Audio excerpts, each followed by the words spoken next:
Health Focus is brought to you by National Medical Stores, NMS, passionate about your life. Many prematures here in Uganda are probably going blind without the knowledge of their parents because of a preventable condition. Retinopathy of prematurity generally affects infants born before week 31 of pregnancy. For example, the amount of oxygen in the mother's womb is very, very low. So when the baby comes out, because they're struggling to breathe, of course the baby will need oxygen, and sometimes that oxygen is very much, and it makes the retina grow abnormally.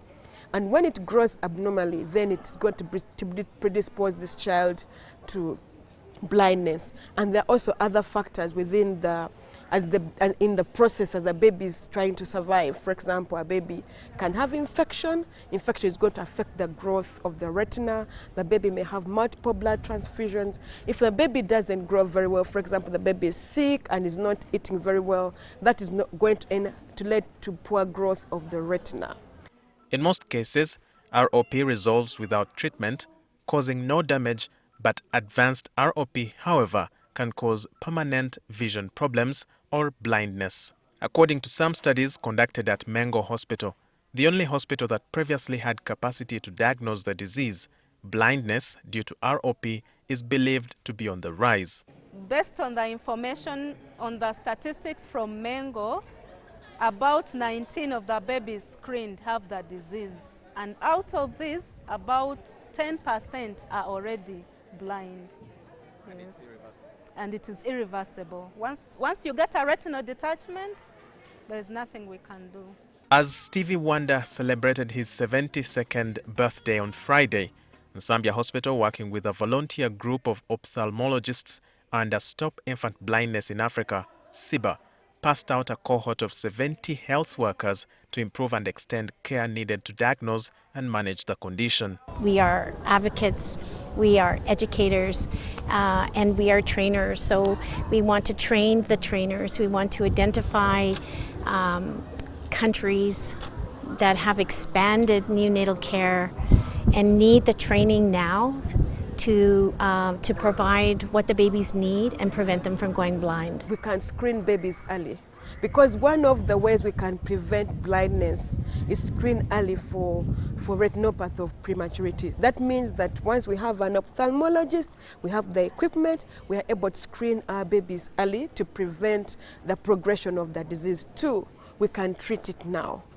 And then three, we don't have to refer our babies to other centers. That means we're able to do it in time. But this workforce is just a drop in the ocean for a population of 45 million people.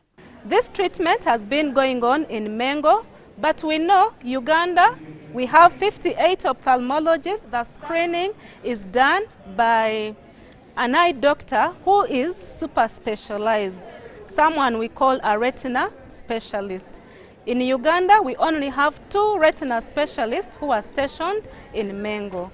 And according to the Commissioner for Maternal and Child Health at the Ministry of Health, Dr. Jessica Nsungwa, the problem might be bigger than what is currently known. We are very, very much concerned about this problem because it seems it's becoming an epidemic.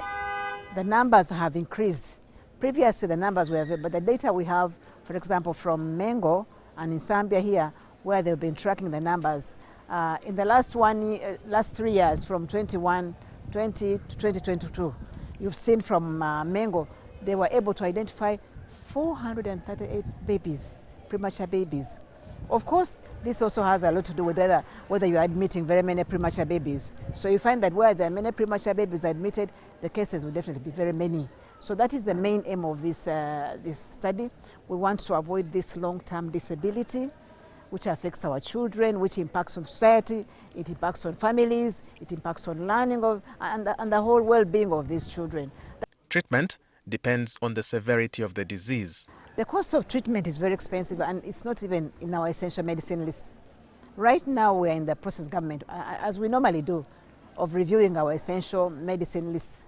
Essential medicine lists represents those very high priority medications, because the basket of the money is not the money is not limitless. So we prioritize the most critical medicines. So this medicine which they are giving is called Avastin, is definitely going to become one on that list. So we're going to negotiate and discuss which level will we have this medicine Of course, we need to have it where people are trained and where the preterms are born.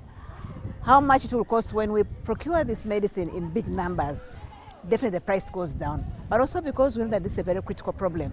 As I told you, it's not something like you suffer from and you recover. It's a long-term issue. It has a long-term impact. And the cost of caring for people who are blind, both medically and otherwise, is very big. So this is going to be one of the high priority medication. And we are going to include in the drugs. We are going to train health workers, because once it's in the essential medicine list, then the national medical stores will procure it. But we need to make sure that we have capacity, people who are trained. So this group is very, very critical for us. We are going to follow them up. We are going to support them. We are also going to buy equipment, because there are some equipment which can be used by less skilled people. For you to be able to diagnose this problem, you need to have a skilled person. But there are some cameras you can actually use to take a picture, and that picture is sent to an expert, and the expert can send you a report through what we call telemedicine. So we'll also be considering that will help us so much to scale up this capacity building process and have many people have this service. Uganda, just like any other developing country in the world, has a heightened disease burden. And this is majorly because of the curative stance in healthcare provision. But initiatives like this one today will be very key in trying to achieve a preventive stance in healthcare, which will eliminate such preventable problems like blindness in children. Walter Mwesije, NTV, Zambia Hospital.